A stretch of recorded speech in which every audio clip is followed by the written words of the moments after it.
Evangelho segundo escreveu Lucas, capítulo 1. Nós continuaremos no capítulo 1 de Lucas, hoje a partir do versículo 39. Daremos sequência. Hoje à noite não pregaremos em Lucas, porque é culto da União Feminina. Então, como culto da União Feminina hoje, tem o pregador convidado pela União Feminina. Mas, semana que vem... deixa-me dar um aviso aqui também importante. Semana que vem, pela manhã, eu já tinha um compromisso agendado bem antes de ser eleito aqui. Então, semana que vem pela manhã, eu não estarei aqui. Pela manhã, noite é culto de posse, estarei aqui. Mas pela manhã, apesar de eu não estar aqui, um seminarista virá, amigo meu, de confiança minha, e dará sequência à pregação em Lucas. Então não falte, porque eu não estarei, mas vocês estarão. O seminarista vai pregar a sequência do que eu vou pregar hoje, então vocês anotem o que ele vai pregar, prestem atenção no que ele vai pregar na sequência do que eu vou pregar hoje. Não vai pregar nenhum texto diferente do que eu estou pregando. Passarei para ele, inclusive, algumas referências minhas, para que ele possa estar pregando com base naquilo que eu tenho pregado. Então, ele vai estar aqui semana que vem, domingo de manhã, pregando Lucas, e em seguida, escola dominical também. Mesmo tema que nós daremos hoje. Hoje nós começaremos os 28 artigos congregacionais, e semana que vem ele vai vir e vai dar aula de escola dominical, também 28 artigos congregacionais. Então, não deixe de vir, apesar de eu não estar aqui, porque a sequência vai ser dada, e se você faltar, você vai perder a sequência de Lucas e a sequência também dos 28 artigos. E à noite estaremos aqui para a glória do Senhor Jesus. Vamos lá, Lucas capítulo 1, vamos ler do 39 ao 45, depois você deixa a Bíblia aberta, que nós voltaremos no texto. Diz assim: naqueles dias, dispondo-se Maria, foi apressadamente à região montanhosa, a uma cidade de Judá. Entrou na casa de Zacarias e saudou Isabel. Ouvindo esta saudação de Maria, a criança lhe estremeceu no ventre. Então Isabel ficou possuída do Espírito Santo e exclamou em alta voz: bendita és tu entre as mulheres, e bendito o fruto do teu ventre. E de onde me provém que me venha visitar a mãe do meu Senhor? Pois logo que me chegou aos ouvidos a voz da tua saudação, a criança estremeceu de alegria dentro de mim. Bem-aventurada a que creu, porque serão cumpridas as palavras que lhe foram ditas da parte do Senhor. Deus abençoe a leitura da tua palavra. Até aqui, deixe a Bíblia aberta. Queridos, nós estamos na sequência. Semana passada pregamos acerca da visita do anjo Gabriel, que primeiramente visitou Isabel, anunciando o nascimento de João Batista, e logo em seguida, 6 meses depois, ele visita Maria, e agora anuncia o nascimento de Jesus. E no finalzinho, nós pregamos aqui, você deve lembrar, o anjo diz para Maria assim: olha, tua prima Isabel, tua parente Isabel, está grávida também. Aquela idosa, estéril, que ninguém dava nada por ela, está grávida. E o que acontece? Logo em seguida, o texto diz assim: naqueles dias foi apressadamente, ou seja, o texto no 39 termina, no 38 termina assim: e o anjo se ausentou de Maria. Então o anjo deixou Maria. O versículo seguinte já começa dizendo: Maria apressadamente vai ao encontro de Isabel. Ou seja, esse é o contexto da nossa passagem. Maria acabou de receber a visita do anjo, dizendo: conceberás e darás à luz a um filho, e ele será chamado Filho de Deus Altíssimo. É o Espírito Santo que descerá sobre ti. Não é José que vai ter participação nesse casamento, é o Espírito Santo. E Maria corre alegre para conferir isso que o anjo acabou de anunciar para ela, que Isabel também estava grávida. Ou seja, se Maria estava alegre por receber uma bênção, um milagre, ela foi conferir outro milagre, que era Isabel também está grávida, e grávida de João Batista. Mas antes da gente voltar no texto, eu queria destacar, já no início desse texto todo, o valor da amizade, o valor da comunhão entre os crentes. Aqui estamos falando de 2 mulheres crentes que criam em Deus, criam nas promessas de Deus, criam no Senhor e Salvador Jesus Cristo, que haveria de vir, que vai vir por intermédio inclusive de uma delas. Mas você vê a alegria, o amor, o companheirismo, a comunhão de uma para com outra. Quando Maria fica sabendo da bênção que Isabel recebeu, ela corre para a casa de Isabel. Ela corre em direção a Isabel para se alegrar com ela, para compartilhar aquilo. E eu queria chamar a nossa atenção nessa manhã já para isso. O quão importante é a nossa alegria, a nossa comunhão, a nossa amizade. O quão importante é que nós, membros da Igreja Congregacional de Andorinhas, estreitemos laços para que nós possamos se alegrar com os que se alegram e chorar com os que choram. Para que quando Deus falar, olha, eu dei uma bênção para o seu irmão, nós corramos para a casa dele como Maria fez e falamos, meu irmão, eu vim aqui me alegrar com você. Mas quando chegar aos nossos ouvidos também, olha, o dia mal chegou na vida do teu irmão. Nós também corramos para a casa dele para chorar com ele, para consolar, para dar um ombro, porque eu entendo e acredito que nessa passagem nós temos um exemplo claro de comunhão, alegria, de união dos irmãos em Cristo Jesus, e coisa que muitas das vezes falta nas nossas igrejas. Pecamos por isso, pecamos pelo desleixo, pecamos pela falta de amor, pela falta de amizade. Isso é pecado. E deixe-me falar com bastante sinceridade. Eu não estou dizendo aqui que você vai ter amizade de igual forma com todos os membros da igreja. Eu sei que você às vezes vai ter afinidade com pessoas mais parecidas com você. E você vai gostar mais de algumas pessoas, vai ter mais intimidade, que você vai escolher alguns para contar os seus segredos, para orar junto. Mas amar, ser amigo, se importar, ser companheiro, ter comunhão, você tem que ter com todos. Com todos. E por isso que eu tenho sempre comentado com alguns, quando eu tenho feito reunião, é que o meu medo, nós temos uniões, e sempre teremos uniões de jovens, união de adolescentes, união de homens, mas a minha preocupação é que as uniões não se formem na igreja, igrejas dentro da igreja. Nós temos união de jovens, os jovens se reúnem, mas eu disse aqui quinta-feira, quem quiser participar da reunião de sexta-feira é convidado, porque a união é dos jovens, o culto é dos jovens, mas nós somos corpo e nós não queremos segregar pessoas dentro da igreja. Então temos as nossas uniões, temos as nossas reuniões específicas, mas somos corpo, amamos a todos, nos importamos com todos. Se um se alegra, nós nos alegramos. Se um chora, nós choramos. Então cuidado, cuidado. Eu sei que você não vai ser amigo de todo mundo e não vai ter uma intimidade grande com todo mundo, mas somos irmãos. E você peca, eu peco, quando nós fazemos separação, causamos divisão ou não nos relacionamos com todos quando deveríamos. Cuidado com isso, queridos. Talvez, se Maria não tivesse visitado Isabel, nós não teríamos essa passagem maravilhosa aqui.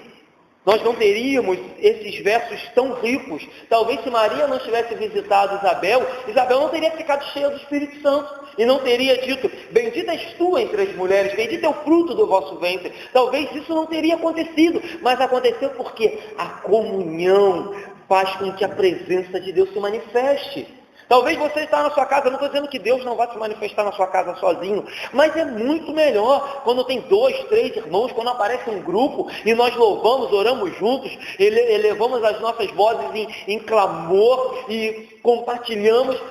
Deus visita, e visita de forma diferente. Então, é o que acontece aqui. Talvez se Maria tivesse ficado na casa dela, ela não teria se alegrado, não teria testificado esse milagre que é Isabel ficou grávida, e nós não teríamos como ler coisas tão preciosas como foi esse encontro sensacional que nós vamos começar agora. Versículo 39. Naqueles dias, dispondo-se Maria, foi apressadamente à região montanhosa, a uma cidade de Judá, e entrou na casa de Zacarias e saudou Isabel. Vamos parar aqui. Como eu disse já no início, na introdução, inspirada pela notícia do anjo, Isabel está grávida, Maria apressadamente corre à casa de Isabel. Ela não espera um momento, ela não medita, ela não duvida. E nós fizemos esse paralelo na semana passada. Ao passo que enquanto Zacarias teve um momento de dúvida,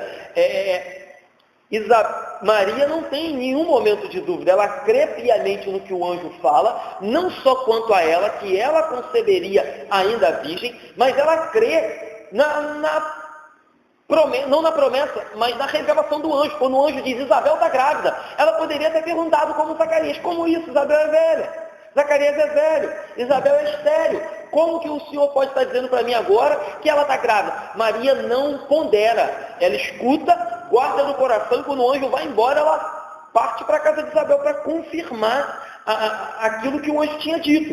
E é interessante que diz assim, que ela saudou Isabel. E a maioria dos teólogos vai dizer que essa saudação deve ter sido algo muito simples, como nós fazemos quando vamos na casa de alguém em que nós amamos. Um abraço, umas palavras de como vai, Deus te abençoe, e bastou esse abraço, bastou essas poucas palavras para que acontecesse o que nós vamos ler em seguida, para que o Espírito Santo se manifestasse de forma poderosa. Bastou um abraço. E aqui, hoje de manhã, acho que a Laís comentou isso, eu não sei se foi a Laís ou se foi a Vânia na oração, mas que basta um abraço às vezes, basta um sorriso, basta um Jesus te abençoe, Deus é contigo. Porque eu acredito que Maria não fez um sermão para Isabel. Ela abriu a porta e disse, Isabel, como estás? Deus te abençoe, eu vim te visitar. E foi o suficiente para que o Espírito enchesse Isabel, enchesse Maria e fizesse o que nós vamos ler na sequência.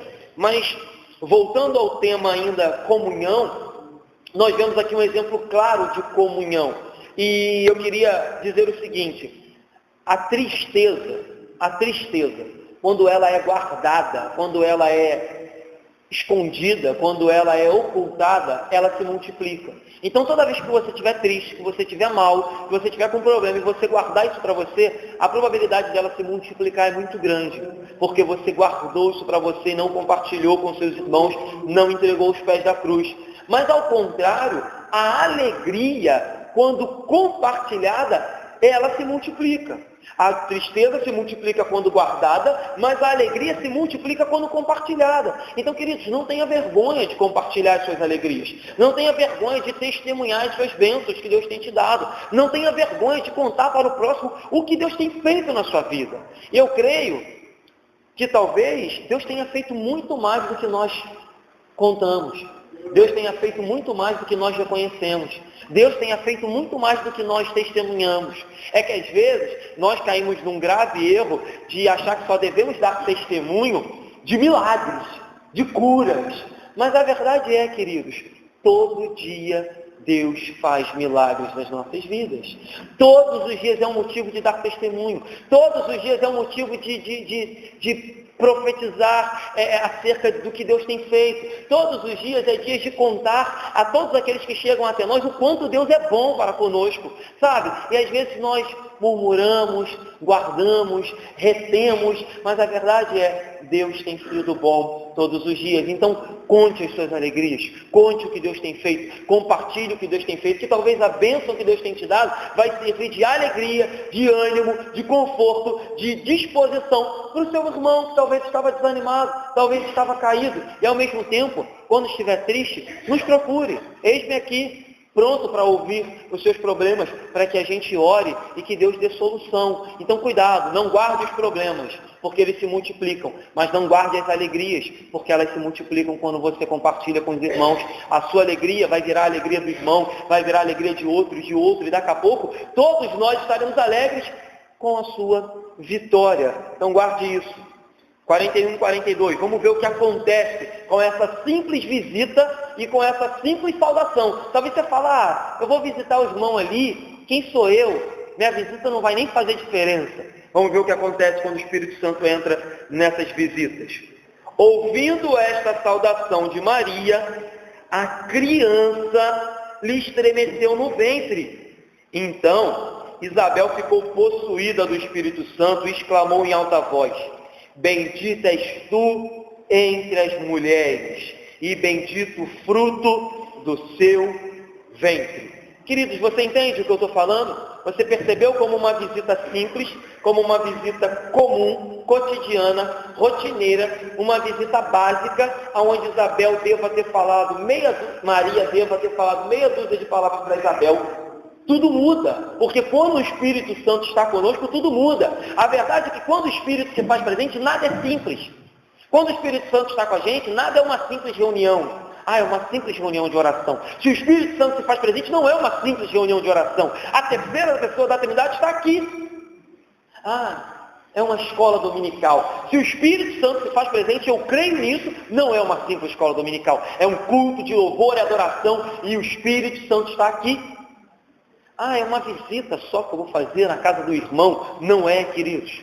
Se você crê que o Espírito Santo habita em você e vai se manifestar nessa visita, é uma visita poderosa. Uma visita que pode curar, alegrar, exortar, corrigir, animar. É uma visita não sua. Você é só ferramenta. Você é só instrumento. É o Espírito Santo caminhando com você e te conduzindo. Não considere nada de Deus só isso, sabe? Não considere, por mais que tenha 5 pessoas, não considere uma simples reunião. Ah, é uma simples reunião.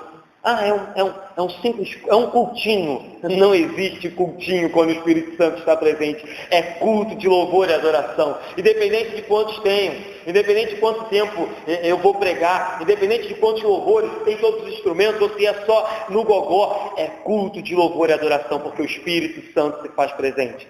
Não subestime as coisas de Deus.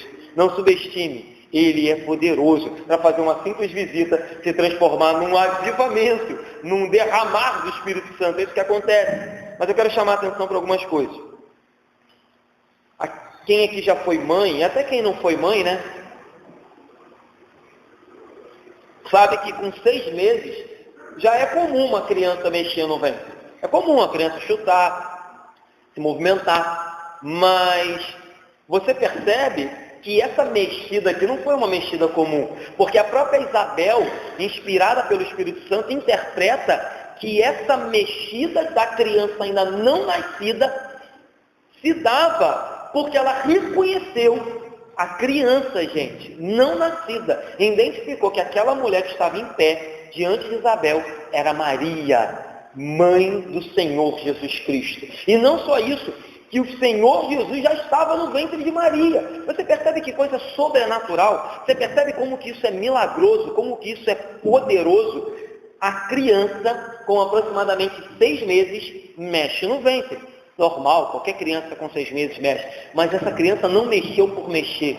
Ela mexeu porque o Espírito Santo a mostrou. Essa que está na sua frente é Maria, mãe do seu Senhor. Gente, isso é impressionante. Você percebe que logo em seguida, Isabel não se aguenta de emoção e exclama o que nós lemos aqui: bendita és tu entre as mulheres, bendito o fruto do seu ventre. Mas Isabel ficou tão cheia do Espírito Santo, Isabel ficou tão animada, tão empolgada, que ela não quis se conter, que ela não quis guardar para ela aquilo que estava transbordando. Então ela abre a voz e exclama: tu és bendita, tu és aquela em que as profecias do Antigo Testamento diziam: da virgem conceberá, dará luz e ele pisará a cabeça da serpente.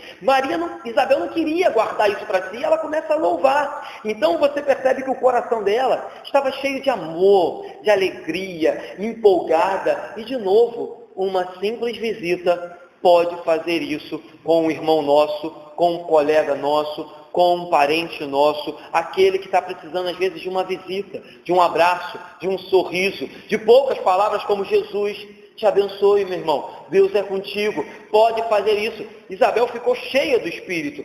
E de novo, lembrando que nós já falamos aqui nas semanas anteriores, uma pessoa bendita é uma pessoa sobre a qual o favor divino ou a graça de Deus repousa sobre ela. E era isso que Maria era naquele momento. Maria era uma mulher bendita. A graça de Deus estava sobre ela de forma única. Nenhuma mulher na face da terra, nem antes nem depois dela, concebeu sendo virgem pelo Espírito Santo de Deus. Hoje, talvez, se uma virgem fizer uma concepção natural, for num laboratório e fizer uma inseminação artificial, a virgem talvez possa ficar grávida. Mas da forma que Maria ficou, ninguém mais poderia ficar, e ninguém mais ficou. Então ela era bendita, porque a graça de Deus repousava sobre ela e o Senhor se deleitava nela. O Senhor a escolheu para que ela fosse o veículo que traria o Messias ao mundo. Então, de novo, só reforçando o que falamos semana passada, cuidado, para que quando nós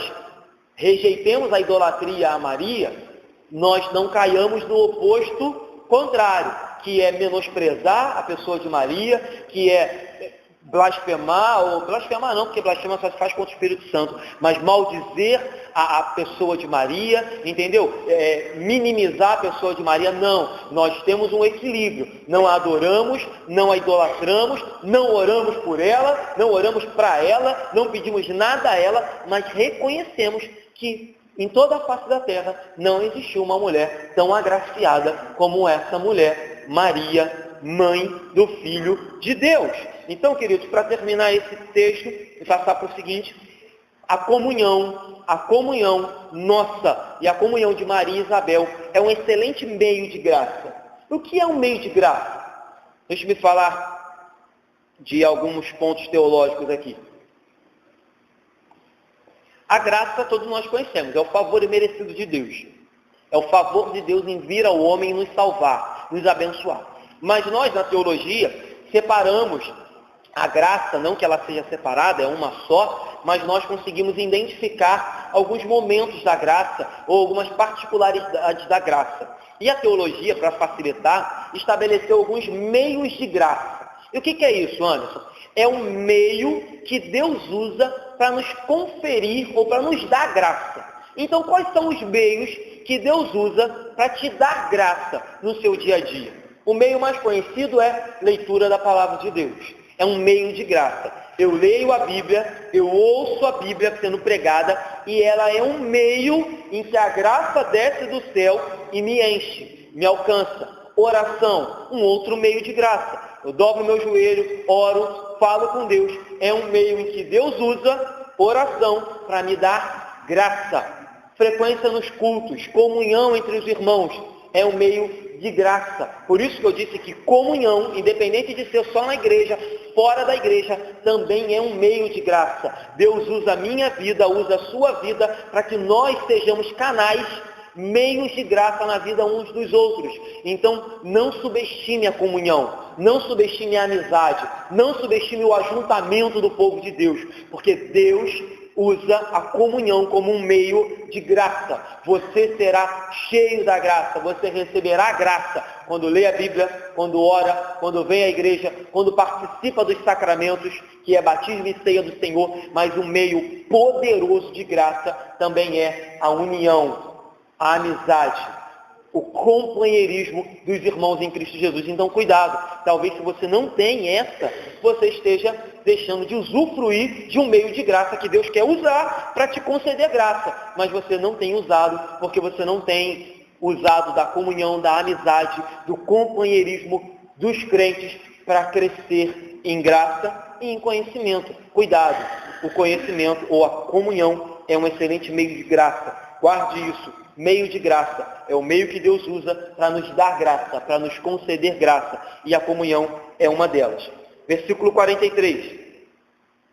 E de onde me provém que me venha visitar a mãe do meu Senhor? Vamos parar aqui. Esse texto é muito interessante.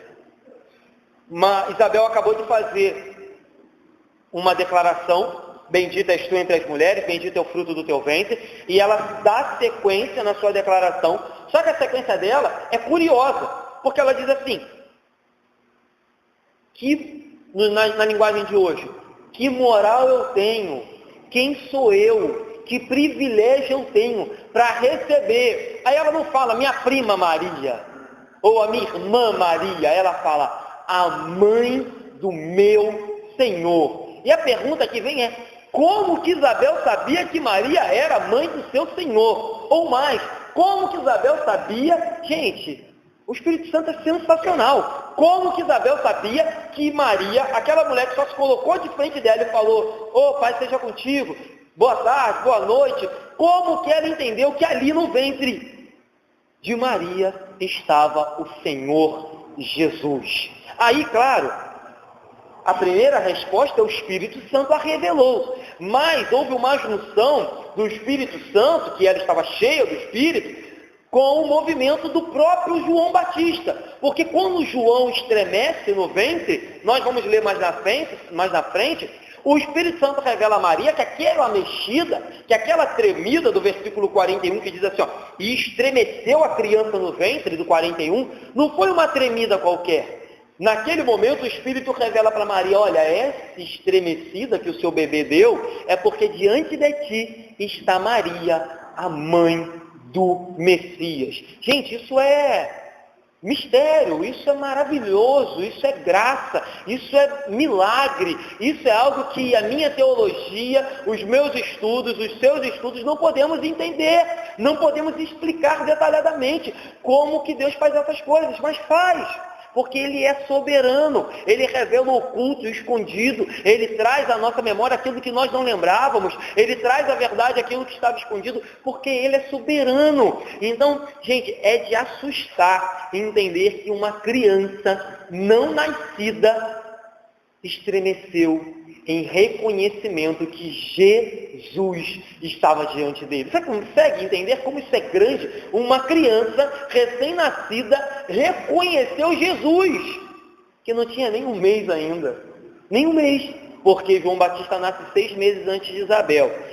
João Batista nasce 6 meses antes de Jesus. E Maria aqui tinha acabado de receber a visita do anjo. E Isabel não, Isabel já tinha recebido a visita há 6 meses. Ou seja, nós temos João Batista com aproximadamente 6 meses, mas Jesus com talvez nem um mês.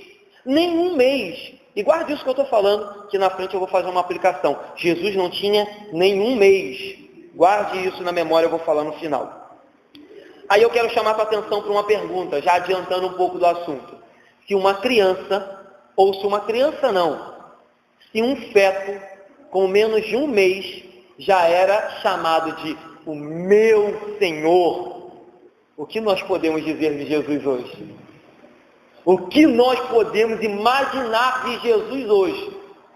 Filipenses diz que Ele governa e sustenta todas as coisas pelo poder que há nele, desde a eternidade, desde a criação do mundo. Então, eu quero afirmar que Jesus, quando era bebê, no ventre aqui, com um mês, ele já sustentava todas as coisas.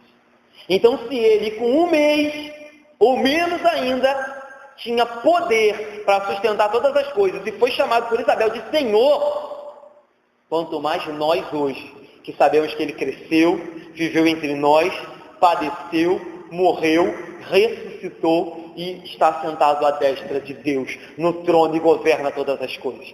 Se Isabel falou que ele era Senhor, queridos, ele é Rei dos Reis, Senhor dos Senhores. É isso que ele é na minha e na sua vida hoje.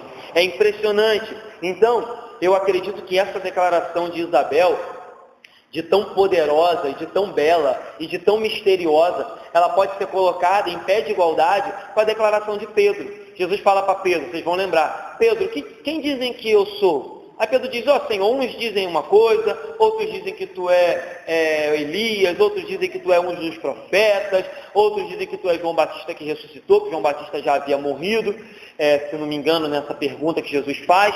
Aí Jesus fala, e tu, Pedro? Aí Pedro diz, tu és o Filho do Deus vivo. Aí Jesus diz, bom, Pedro, não foi carne e sangue que te revelaste isso, mas foi o Espírito Santo, foi o meu Pai que te revelou isso. Então você vê essa declaração de Pedro como é colocada como uma declaração maravilhosa. Tu és o Filho de Deus. O mundo diz que tu é profeta, o mundo diz que tu é Elias, o mundo diz que tu és talvez um charlatão, mas eu digo, tu és o Filho de Deus. E se nós olharmos para essa declaração de Isabel, ela é tão poderosa quanto a declaração de Pedro, ao meu ver, porque ela diz, de onde me provém que me venha visitar a mãe do meu Senhor. Eu acredito que é a primeira declaração de Jesus, ou é a primeira confissão de Jesus como um Senhor, ainda no ventre. Depois que ele cresceu e fez milagres e pregou, várias pessoas confessaram ele como Senhor. Tomé diz, Senhor meu e Deus meu. É muito legal que as pessoas dessem uma de Tomé, mas Tomé, quando ele toca em Jesus, quando ele toca na ferida, ele diz não apenas Cristo, Messias, Salvador, ele diz Senhor meu e Deus meu. Ou seja, ele não chama Jesus só de Senhor, de Jesus, de Salvador, de Messias, ele diz Senhor e Deus meu. Mas eu acredito que a declaração de Isabel merece destaque, porque foi a primeira. Jesus nem nascido havia sido ainda, e já ouvia o meu Senhor. Guarde isso, queridos. Que isso seja uma confissão nossa diária. Que isso seja uma declaração não só de Isabel, minha e sua. É o meu Senhor, o meu Deus, o meu Jesus. Vamos seguir. Versículo 44 diz assim: pois logo que me chegou aos ouvidos a voz da sua saudação, aí Isabel vai explicar um pouco melhor. Pois logo que me chegou ao ouvido a voz da sua saudação, a criança estremeceu de alegria dentro de mim. No versículo 41, disse que a criança só estremeceu, não falou por quê. No 41 diz assim, e a criança lhe estremeceu no ventre, e Isabel ficou cheia do Espírito Santo. É isso que o 41 fala. Mas no 44, Isabel explica, diz assim, olha, quando a sua saudação chegou ao meu ouvido, a criança estremeceu. Mas ela não apenas estremeceu, nós podemos dizer assim, a criança saltou de alegria. Se eu não me engano, tem um salmo que diz que na presença do Senhor, até a tristeza salta de alegria, se não me engano. E aqui, uma criança de 6 meses estava glorificando ao Senhor no ventre materno. Eu fazendo uma conjectura, claro, não posso afirmar isso de forma alguma, mas provavelmente João Batista deve ter dado um glória a Deus, um aleluia, algo desse tipo, sabe? Mas, gente, você consegue compreender como isso é maravilhoso? Uma criança saltou de alegria no ventre materno, porque reconheceu que na frente dele havia o Salvador do mundo. Então, de forma misteriosa, que não é tão misteriosa, porque a Bíblia já nos explicou, João Batista, por que João Batista fez isso? Lê comigo o versículo 15, diz assim, versículo 15 desse capítulo que a gente está. Pois ele será grande diante do Senhor, não beberá vinho nem bebida forte, e será, atente aí, cheio do Espírito Santo, já do ventre materno. Então aqui está a resposta. Por que João Batista saltou de alegria? Por que João Batista reconheceu que ali na frente dele estava o Messias? Porque no ventre materno ele já era cheio do Espírito Santo. Então, não é algo é difícil de explicar e de entender, mas a Bíblia explicou. Por que aconteceu? Porque o Espírito Santo já habitava em João Batista desde o ventre. Gente, isso é único. Vamos terminar, que eu quero fazer algumas aplicações no final. Versículo 45 diz assim: bem-aventurada a que creu, porque serão cumpridas as palavras que lhe foram ditas da parte do Senhor. Eu queria chamar a atenção, no finalzinho desse texto, que em momento algum você conseguiu notar um pingo de inveja? Isabel poderia estar aí com inveja. Poxa, eu sou mais velha. Poxa, eu já sou uma anciã. Eu sou da linhagem de Levi. Eu sou das tribos sacerdotais. Meu marido é sacerdote. Poxa, Maria é garota, virgem. O José é carpinteiro. Podia ser eu, a mãe do Messias. Ela poderia ter esse tipo de pensamento. Mas terminamos o trecho de Isabel, lemos todo ele. Não tem uma vírgula, não tem um espaço para inveja. E de novo, cuidado. Às vezes dentro do corpo de Cristo, a gente vê crente com inveja do irmão. Crente, enfim. Não vou nem estender muito nesse assunto, que é lamentável. Mas, cara, você não vê uma pontinha de inveja. Por quê? 1 Coríntios, capítulo 13, versículo 4 diz: o amor não nutre inveja. Isabel estava cheia do amor de Deus. Então, cuidado, queridos. Cuidado. Deus nos tem dado o seu amor. Eu creio nisso. Creio que somos salvos pela graça, que somos templo do Espírito Santo, Ele habita em nós e que temos o amor de Deus. Então, cuidado para que nós não venhamos a cultivar algo que a Bíblia diz que não devemos ter. Porque aonde há o amor, a Bíblia diz, não se nutre inveja. Cuidado com isso. Mas é muito impressionante como que Isabel estava completamente alegre, entregue ao que Deus estava fazendo na vida de Maria. E outra coisa interessante que ela diz assim: bem-aventurada a que creu. Ela sabia, Isabel, mulher de sacerdote, Maria também, judia, com certeza lia assiduamente o Antigo Testamento. Eles sabiam o quão importante era a fé desde Abraão. o quão importante Deus se relacionava com as pessoas, inclusive no Antigo Testamento, por meio da fé. Então ela começa, ou ela termina o texto dizendo, bem-aventurada, não a que é rica, não a que tem o melhor emprego, não a mais bonita da igreja, não a que tem a melhor roupa, a que prega melhor. Ela diz, bem-aventurada a que creu. Entendeu? O mundo hoje talvez chame de bem-aventurado um monte de coisa. O mundo hoje bata a palma e diga, olha, você é abençoado, para um monte de coisa. Mas aqui, bem-aventurado são os que creem, os que têm fé, independente da sua circunstância de vida, independente se é pobre, se é rico, se é branco, se é negro, se é homem, se é mulher, se é criança, se é adulto, bem-aventurado os que creem. 1000 vezes melhor, queridos, é ser rico de fé do que ser rico de tudo que o mundo nos oferece. 1000 vezes melhor será naquele grande dia ouvir, bem-aventurados que creram, vinde benditos de meu Pai, os que creram e que confessaram Jesus como Salvador, porque naquele grande dia você pode ser bem-aventurado em tudo, mas se você não for bem-aventurado em fé, tenha certeza que de nada vai adiantar as suas bem-aventuranças aqui na terra.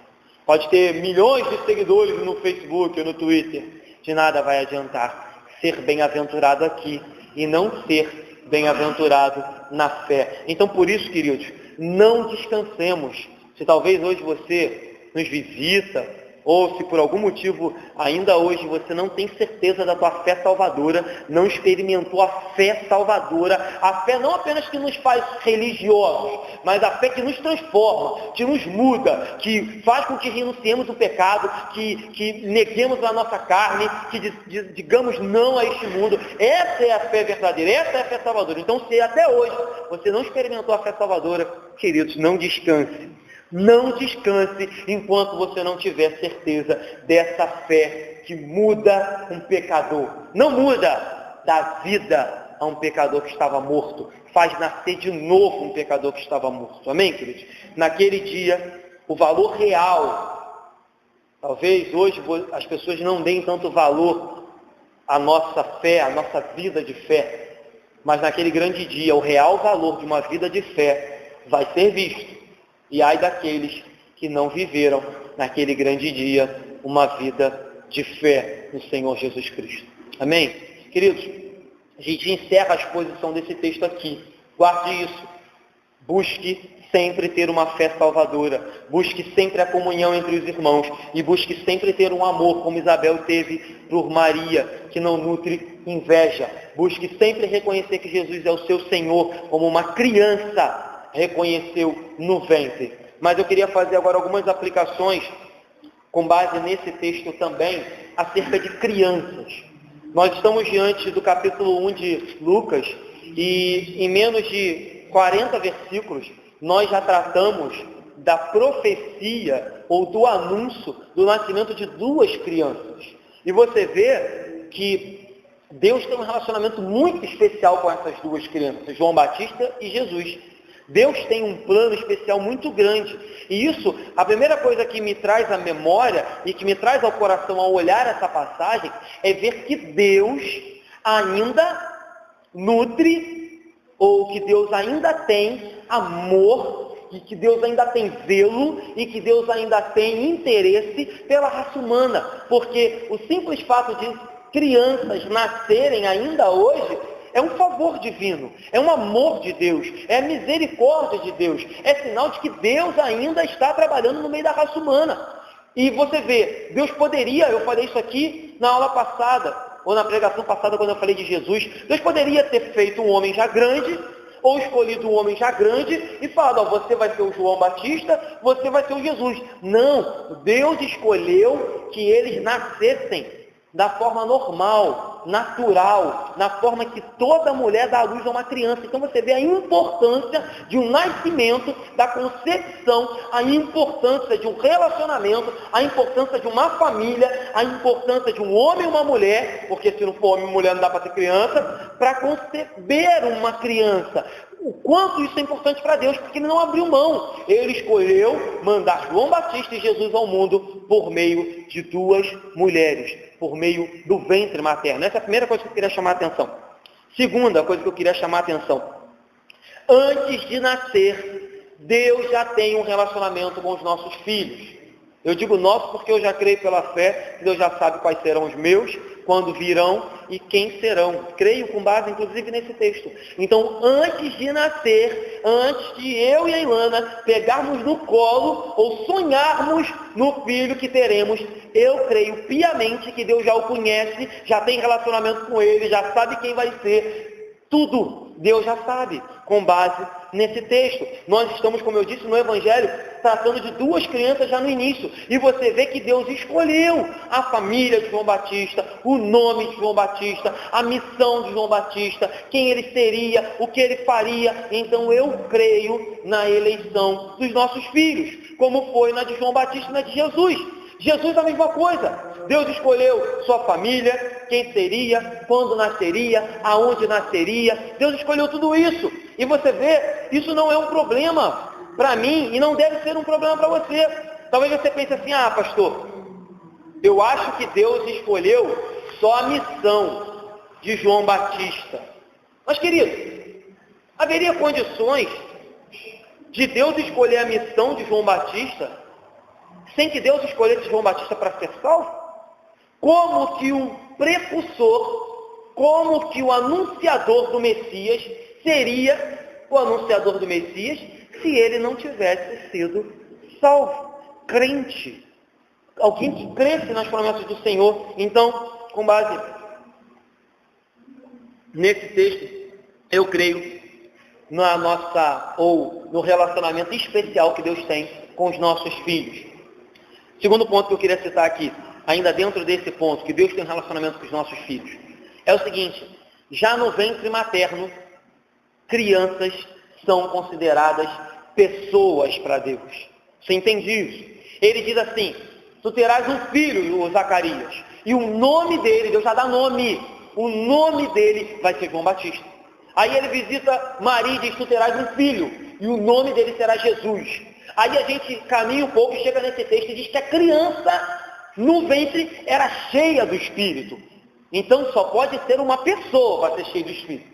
Deus não enche cadeira do Espírito Santo. Deus não enche o púlpito do Espírito Santo. Deus não enche paletó do Espírito Santo. Deus enche pessoas do Espírito Santo. Então cuidado com o que o mundo prega. Eu estou falando isso contra o aborto. Claramente, Deus olha para as nossas crianças desde o ventre como pessoas. Pessoas com personalidade, com o nome que ele já sabe, com a vida que ele já sabe que terá, com um plano traçado que ele já tem escrito. A Bíblia diz que todos os nossos dias estão escritos na mão de Deus. Todos, do primeiro ao último. Então cuidado com o que o mundo tem pregado acerca do aborto. O aborto é crime, e além de crime é um pecado monstruoso. Sempre foi e sempre vai ser. Mas me deixe fazer um parênteses. É um pecado, é um crime, mas que também há poder no sangue de Jesus para perdoar. Então, se você conhece alguém que cometeu um pecado desse, ou que cometeu um absurdo desse, há salvação também para essas pessoas. Se houver um verdadeiro arrependimento, se houver confissão de pecados, inclusive esse pecado é perdoável pelo Senhor Jesus. Não estou dizendo isso aqui não, tá?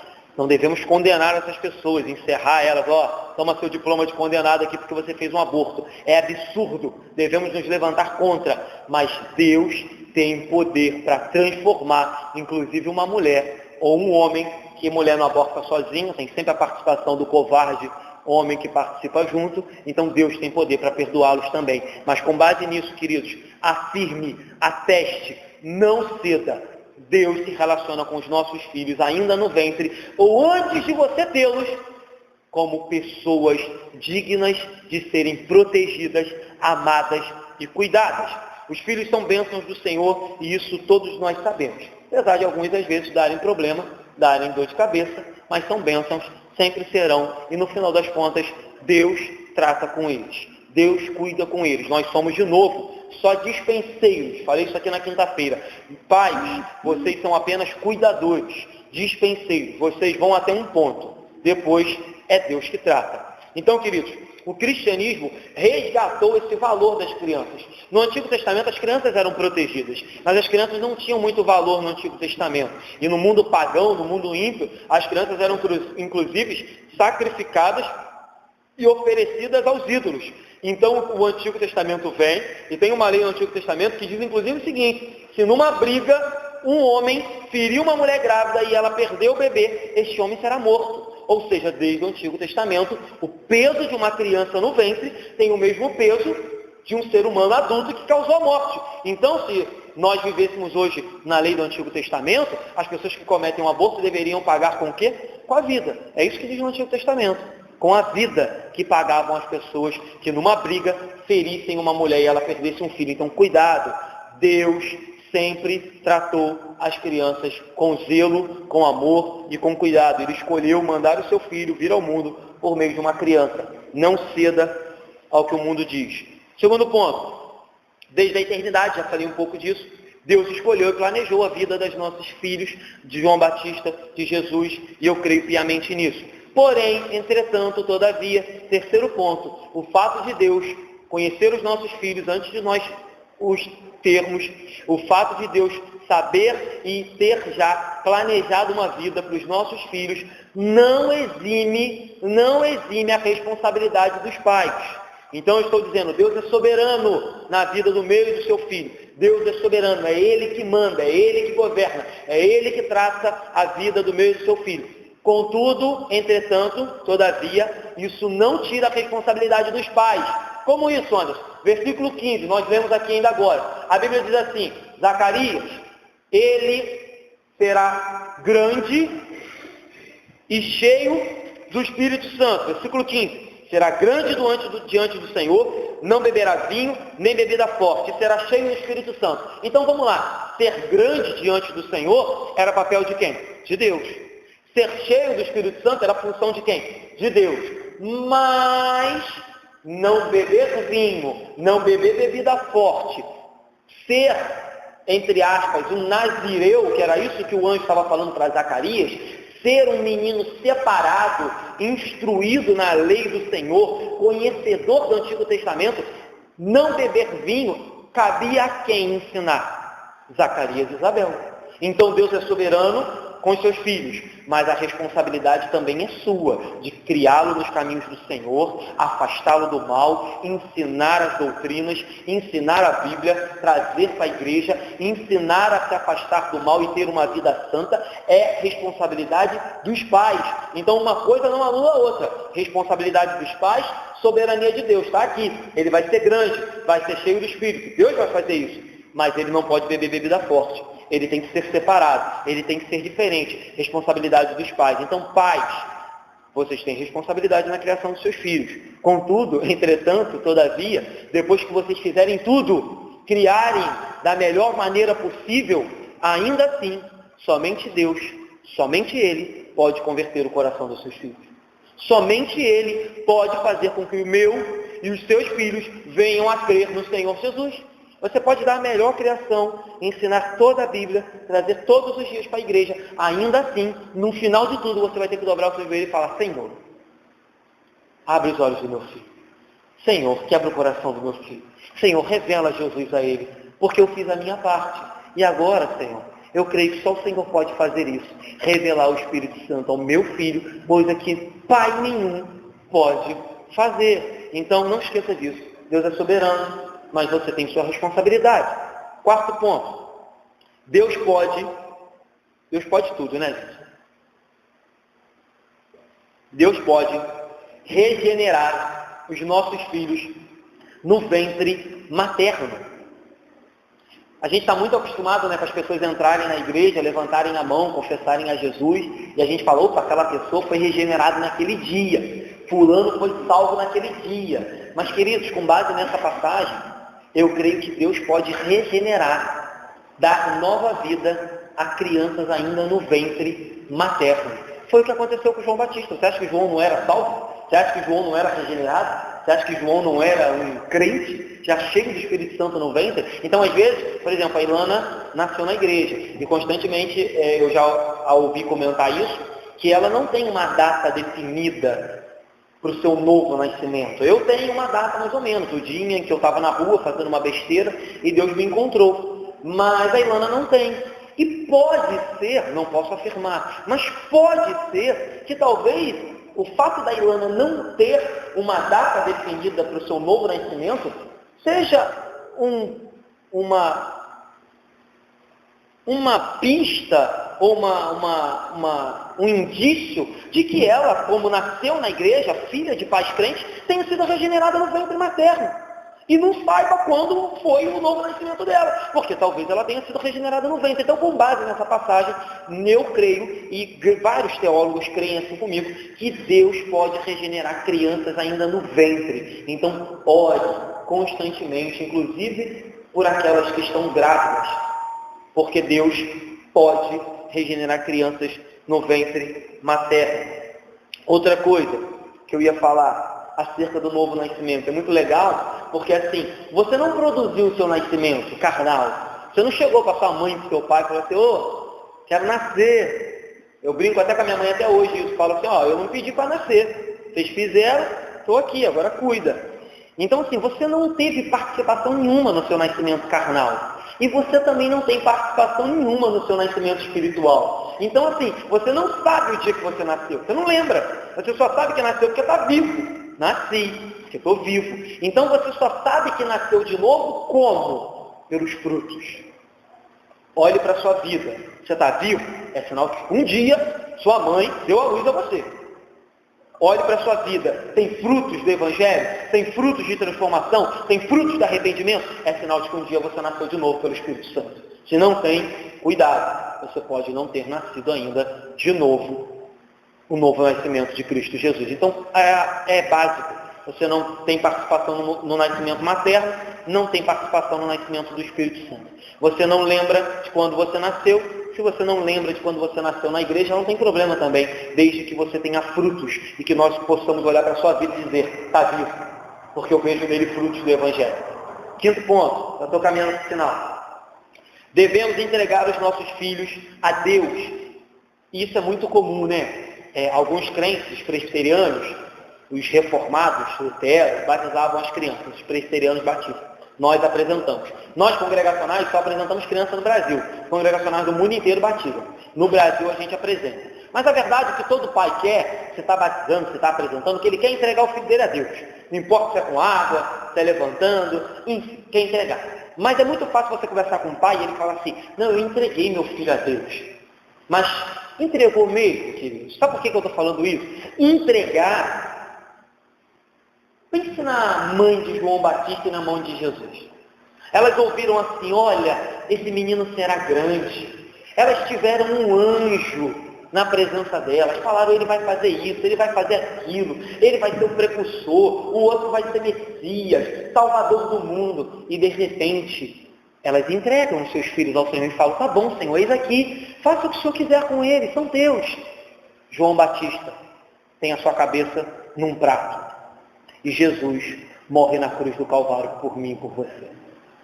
Você está pronto a entregar seu filho para Deus, para que ele faça o que ele quiser? E que o que ele quiser, às vezes, passa por dor, sofrimento e martírio. A Bíblia diz que não nasceu homem maior do que João Batista. Não existiu profeta maior do que João Batista. E ele terminou com a cabeça num prato, numa bandeja. Você está pronta para entregar seu filho para Deus, para que ele faça o que ele quiser? Antigamente as mães ficavam felizes quando os filhos diziam que seriam pastores e missionários. Hoje as mães ficam de cabelo em pé. Ai, meu filho vai passar fome, meu filho vai passar necessidade. E se for isso que Deus quer para o seu filho? Passar necessidade e fome. Você está pronta a devolver o que é dele e falar, eis aqui o meu filho, leve ele para onde o Senhor quiser. Faça com ele o que o Senhor quiser. Pense na dor da mãe de João Batista e na mãe de Jesus, e elas ficaram firmes até o fim. O Senhor deu de Jó, o Senhor tirou. Bendito seja o nome do Senhor. Os seus filhos não são seus, é do Senhor. E o que Ele vai fazer com eles não me compete, nem a você, dizer. Ele manda. Estejamos prontos. O que Deus vai fazer com os nossos filhos? Último ponto, para a gente terminar. Mesmo após fazerem tudo isso que eu falei, no final, nós dependemos única e exclusivamente da graça e da misericórdia de Deus na criação dos nossos filhos. Depois de tudo isso, tudo que eu falei, no final das contas, só a graça e a misericórdia de Deus para resgatar, salvar, curar e libertar os nossos filhos, que também, queridos, também nascem em pecados e precisam de Jesus para serem resgatados. Então, com base nisso, que a última palavra é sempre de Deus, não minha, não sua, não do pastor, não da igreja, jamais desista dos seus filhos. Jamais desista dos seus filhos. Ore até a última oportunidade. Interceda até a última oportunidade. Jamais feche as portas do Evangelho. Jamais feche as portas da intercessão para um filho seu ou para a criança que for que você esteja intercedendo. Ore, porque o mesmo Deus que tem poder para regenerar no ventre é o Deus que tem poder para salvar adulto, velho, idoso, pecador, desviado, afastado. É o mesmo Deus. O filho é dele, as crianças são dele, então jamais deixe de crer, orar e interceder pelos filhos que Deus te deu para que você seja apenas dispenseiro e cuidador. Amém, queridos? Deus nos abençoe.